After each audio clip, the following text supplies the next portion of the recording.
Son is in 4th grade. School is only open on Mondays. The rest of the week he is home with me. They don't do virtual learning during the rest of the week. No Zoom calls are made. No teacher actually checks in. Homework at home is not to be sent back to the school, and instead they get a participation grade the following week if they tell their teacher they completed it. It's backwards, and your students aren't being graded for the work they actually do. Every Monday we get a new flyer in the mail asking for donations. Last week we got a flyer that said to send out 20 emails to individuals to ask them for donations, with the promise of prizes for participation. They also had other prizes on this flyer. Basically, the more people who donate using your name, the bigger the prize you get. My son wanted the headphones prize. Nowhere on the flyer did it say how many donations was needed. I called the school to ask and they said 12. I sent out the 20 emails. 14 people donated. The donation list was to be emailed to the school with the student ID, and we were to pick up the prizes this past Monday. Son was losing his mind excited because he got the 12 donations needed for the headphones. We walk in and they proceed to tell me and my son that he did not qualify for the prize because in order to be eligible, you needed to get those 20 donations.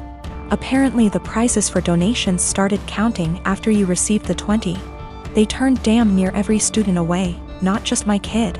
So I sent the boy out with his father and pulled the teacher and principal aside to let them know that they got these kids' hopes up for absolutely nothing, and that all they accomplished was destroying the children's spirits by lying to their faces.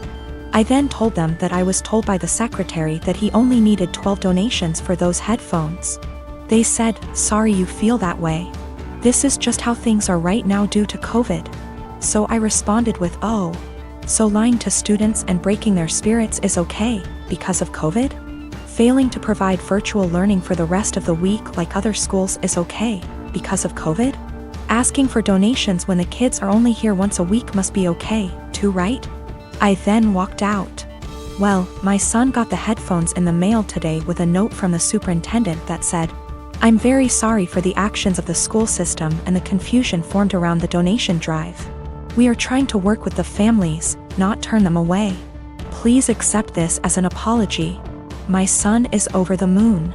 My husband says that I was being a Karen and that we should have just dropped it because it teaches our son that life isn't fair, and that I now look like an helicopter parent. My husband and I have been married for 3 years now. I have a daughter, 15 years old, and he has a son, 24 years old. I am friendly with my stepson, but we aren't close. He has a biological mother who is a perfectly fine woman. I'm not here to take the role of his mom.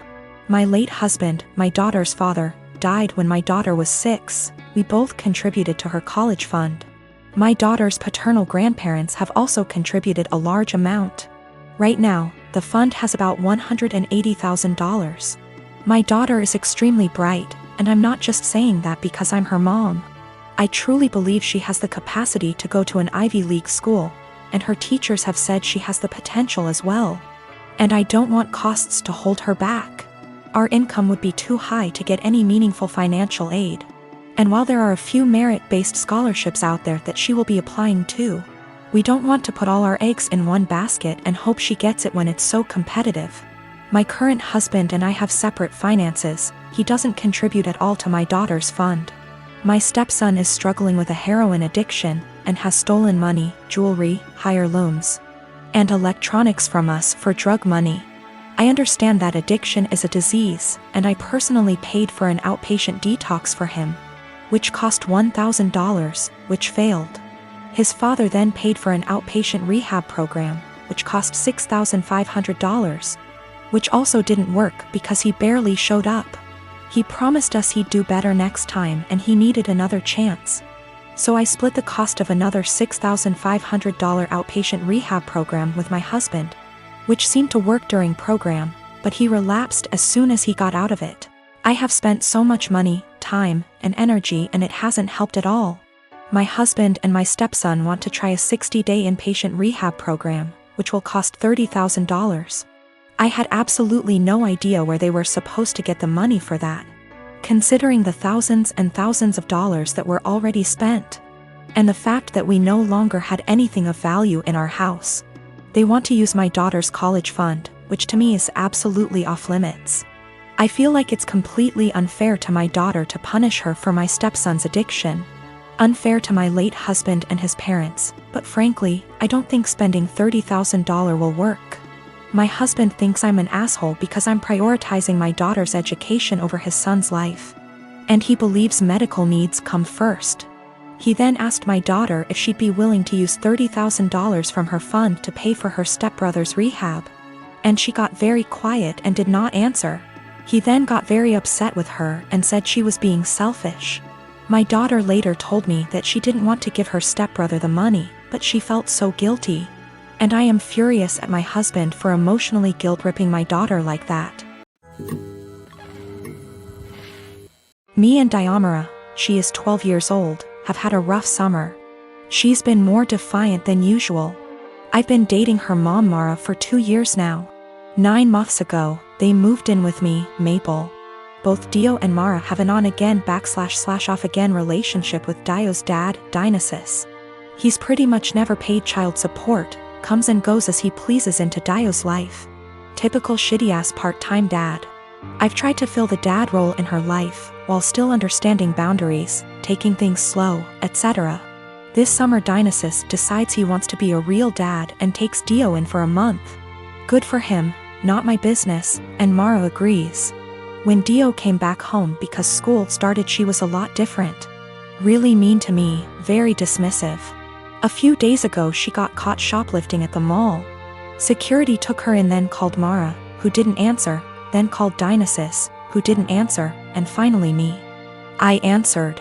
They told me I had to pick her up or she'll be handed over to juvenile. I didn't say anything to her while I picked her up. I apologized to security, apologized to the store. I even tipped the security guards plus the store employees because it's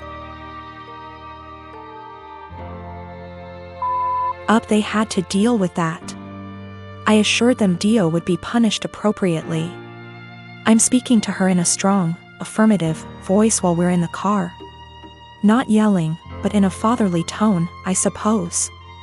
I'm telling her how up it is to steal, and how I don't. With thieves, and how I absolutely don't voluntarily. With any kind of police, so I don't appreciate any of this, nor will I accept it in my house. She snaps back that I'm not her dad, so don't ever tell her what to do. From now on, if I want to tell her something, I need to clear it with her real father first. That killed my soul. For the past year or so, I've treated her as my own daughter. I've paid for their housing, I've paid for her mom's car, her schooling, her food, everything. Her bio dad dropped $100 check off one time in the past year.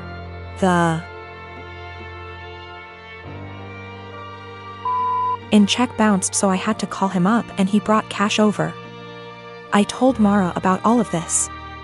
She was appalled at what Dio said, but she never made Dio apologize because she's not wrong, you're not her dad. A couple of days later Dio asks me for some money to pay for her uniform / accessories she needs for a sport she's involved in. I say go ask your dad. She scoffs and says her dad doesn't have the money for it, so I have to pay for it. I tell her, I'm not her dad, so don't ever tell me what I have to pay for. She cried to Mara, who tells me I'm not being an adult about the situation. Mind you, I never received an apology or a thanks for our entire previous situation. Mara says Dio is a kid and I need to stop acting like a kid too. I'm a 30-year-old male and my best friend got married last week. I just bought a house and my wife is expecting out son in November. So I let him know I was limited in what I could contribute financially, but did tell him I would try my best. So, I went to the bachelor party in Maine, I rented the tux, and paid for mine and my wife's dinner at the rehearsal dinner. I also had a gift of $300 that I was going to give them, but we will get to why I didn't give it to them. His now wife, then fiancé, texted me multiple times a day with updates. Fine. I didn't always respond, and it got to the point where if I didn't respond at least once a day, I'd get a call from my buddy. I have a full-time job and am redoing some rooms in my house, so I'm busy. She texted me for the following reasons. 1. My wife was not allowed to talk about our pregnancy at all. She didn't want anyone to focus on that more than her, the bride. 2. She was not going to order special food for my wife. No one asked her to. My wife was fine with whatever she was going to be served. 3. I was not helping the groom enough. He had to help her with favors, seating charts and programs. So I had to help him with those things, according to her. She also said to get ready to help with thank you notes after the wedding. 4. She said if I was a true best man, I would offer to pay for the bar bill. I don't even know what that means. 5. She had to read to approve my speech before the rehearsal dinner and wanted to be included as much as my buddy. She told me to make up things if I had to. I was also not allowed to include anyone but the two of them, and no inside jokes or stories about my buddy that didn't include her. 6. Her last text said to tell my wife to keep it together and not make a pregnancy scene during the wedding. Also, she wanted her to choose a dress that downplayed her pregnancy as much as possible. I was just so aggravated. I spoke to my friend to see if he could reason with her. He told me to just play ball on this one. It's her day, and to cut him a break, because he'd be dealing with her nonsense for the rest of his life. I was annoyed but calmed down. The day of, all the bride and my buddy do is scold me, berate me, and bark orders. I head down to the bar for a drink. The bride's mother is there and warns me not to get drunk because I've ruined her daughter's day enough. I didn't give them the card with the cash and in the speech. I used my friend's exact wording about having to deal with her nonsense for the rest of his life. I wished them the best and told him I'd always be there for him, especially during the divorce.